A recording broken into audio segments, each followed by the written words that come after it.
Yes. I have a question for all of you. Have you been in situations where you have been tempted to do something wrong for your own gain? Think about it. We all live in a world where the end justifies the means. I found myself in such a situation not too long ago. It was in my 10th standard. That was a year when the CPSE introduced the so-called Continuous and Comprehensive Evaluation, dubbed CCE, and the final board exams were divided into two parts. The one that happens in September and the other that happens in March. So, it was a Friday in September and my exams were to happen the next Monday. But guess what? Fridays used to be the best days of my school days because I used to have my game session on Fridays. So, as usual, on the Friday before my exam, I was playing. So we were about 45 minutes into the game and the session was about to get over. That's when I was taking this long jump to catch hold of my friend. And guess what? I tripped and fell.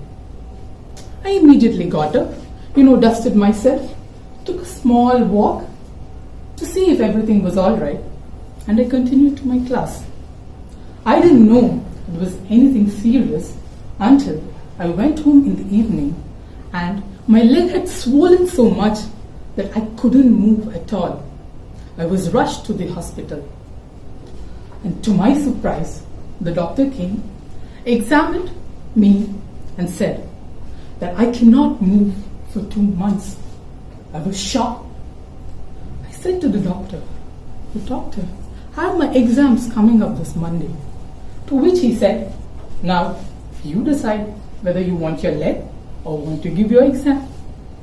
But since it was board exams, I couldn't skip them either. So my parents spoke to my teachers and principal and they agreed to make arrangements for me to give the exam at the ground floor of the school.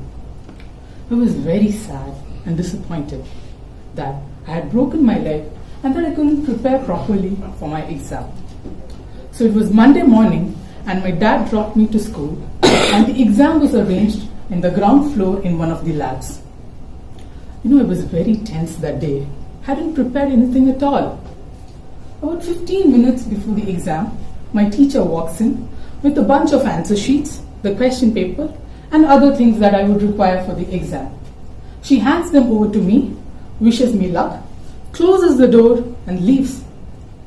Now I'm thinking, okay, she'll be back in some time to be there in the lab invigilating me. It was only after some time that I realized that she's not going to come back, not for that matter, anybody else. I was there all alone in the lab, my bag right next to me. All the teachers were on duty in some classroom or the other, and all alone I was giving my final exam.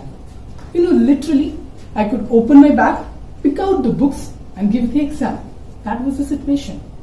But that got me thinking, why do the teachers trust me so much? Even if I would copy, nobody would come to know of it. And yet, they trusted me so much that they left me there all to myself. That incident reminded me of one of the many things that my mom used to reiterate to me as a kid. She said, integrity is one of the most important qualities of a human being. It means doing the right thing at all times and in all circumstances, whether or not anyone is watching.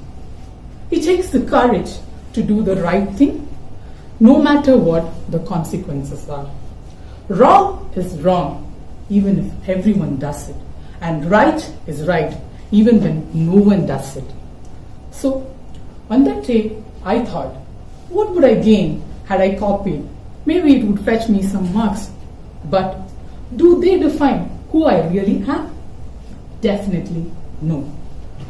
So, that day was a test of my integrity.